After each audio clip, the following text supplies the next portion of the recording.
Hello guys and welcome to another video where it's a Sprouts, this time it's a Sprouts guide to basically the different types of quests that exist in this game. I'm on my alt at the moment since I've done quite a lot of the quests which I could use examples for in my main, which is on Light Twintania. This is my Chaos alt, which she's an adorable cutie pie, she really is. Anyway, first things first. The MSQ, which most people will talk about, is this little symbol here. Like, for example, I've got forbidden knowledge here, which is to do with that one. That's to carry on. MSQ stands for main scenario quests. So they're your bread and butter in this game and pretty much expect you to what you do to continue the story and stuff like that too.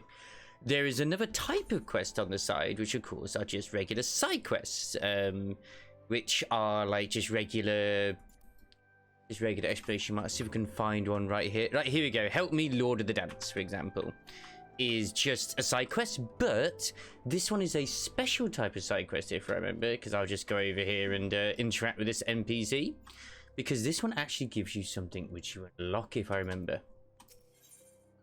This gives you a ball dance emote. So there are certain side quests like this that exist that give you these sort of things.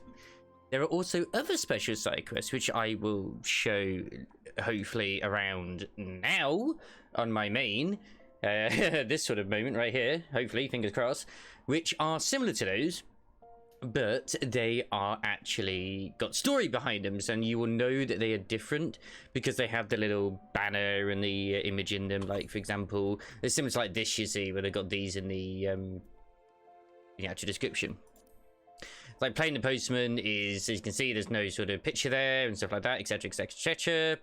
Whereas like here, it's got like, you know, those and two.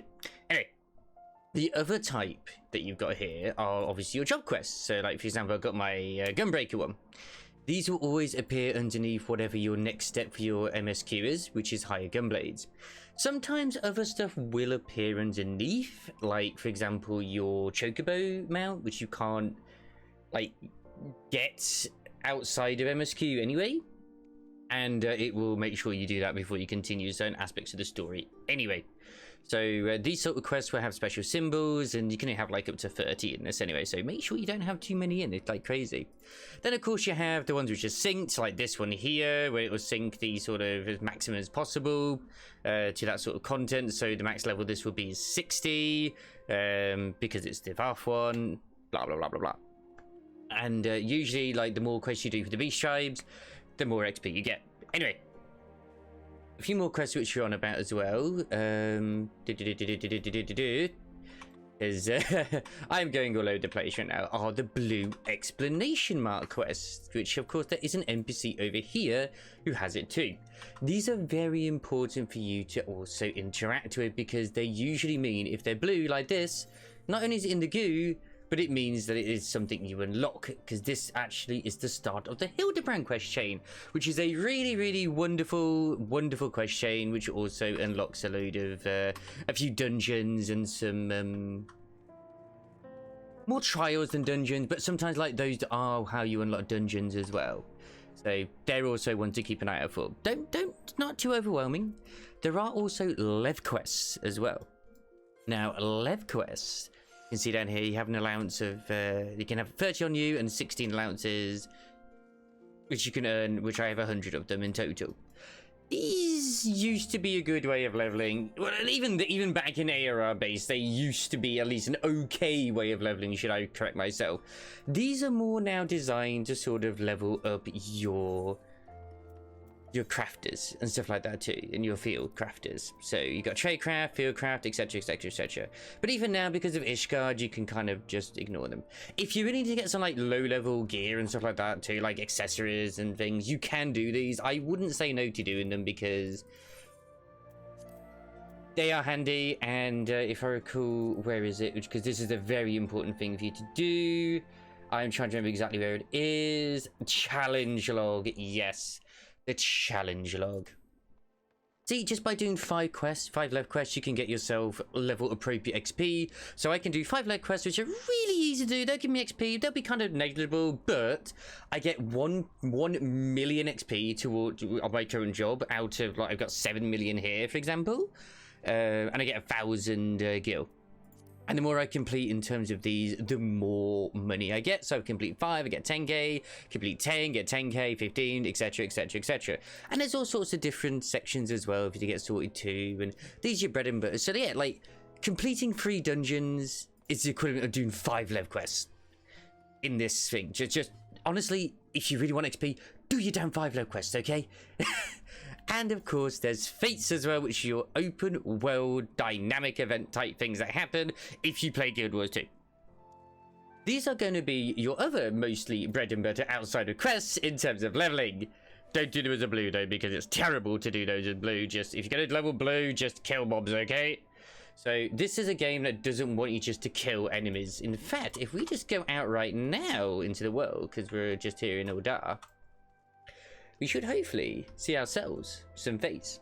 There's all sorts of fates in the world. There's group fates, solo fates, boss fates, collect fates. Obviously there's kill fates, and they give all sorts of loot and stuff too. Some of them, mostly with good ground company seals as well as XP and gil, which is very good to do because you can get other rewards as well from the ground company, which I will cover in another video at another time. Oh yes, if you see stuff like this too, it means you can't do it. If it's red, you need to be a certain job or class to actually unlock it. So yeah, you can't do it. Like normally it tends to be like a crafter thing or vice versa. That's a problem too, but that's just the way it is. Now, this means that I've obviously got a quest completed and I can go do it, but I don't want to right now. So many quests here to do, but it's just like nope, nope, nope, nope, nope. And that they're all going to be level 1 as well, the class quests as well, which I think I'm actually going to cover as well in a moment on this character in another video, which I will get done momentarily at another time. I believe I've covered all of the different types of job quests that exist in this game, so let's just to do a recap here. The MSQ, main scenario quests, which is your main bread and butter. They will have that sort of symbol here, as you can see. If we go into the thing here, it's got it right here with Matoya's knowledge. You can see exclamation mark with a sort of like fancy motif. It's the only one that exists for it. Sometimes you get more than one, but not usually. Blue exclamation marks are your basically quests that unlock things. These ones, side quests. 2 different types of side quests. There's these ones which just like fluff. They give you XP and they give you money. They're not really super important to do, but they're nice to do just to kind of like clear the map, and it's nice to have a nice tidy complete map, right? Then there's the one after this as well, which is in the same category, which actually gives you story. These usually involve cutscenes, unvoiced cutscenes with story, which is some of the best story I've actually actually read and stuff like that. Like some of the Heavensward ones and Stormblood ones are really good, and the Shadowbringer ones, holy moly, they are amazing. They really bring the story, the zone together. And then there's the level quests, which are less important, but they still exist for like kind of like low level like gear, as well as also like to do your ARR relics and really good ways to level your crafters and gatherers. I'd recommend more gatherers than crafters personally, because gatherers you don't need to buy things to craft, whereas crafters you do. And then of course there's the job quests as well, which have their appropriate class/job symbol in the actual thing as well. So hopefully that's covered some like little bits and bobs for you guys. You know, obviously keep enjoying the game. Twitch.tv/Wobsy. Thank you very much for watching, and I will see you guys next time. If I can just get myself sorted. Here we go. And I would say toodles, and yeah, bye bye.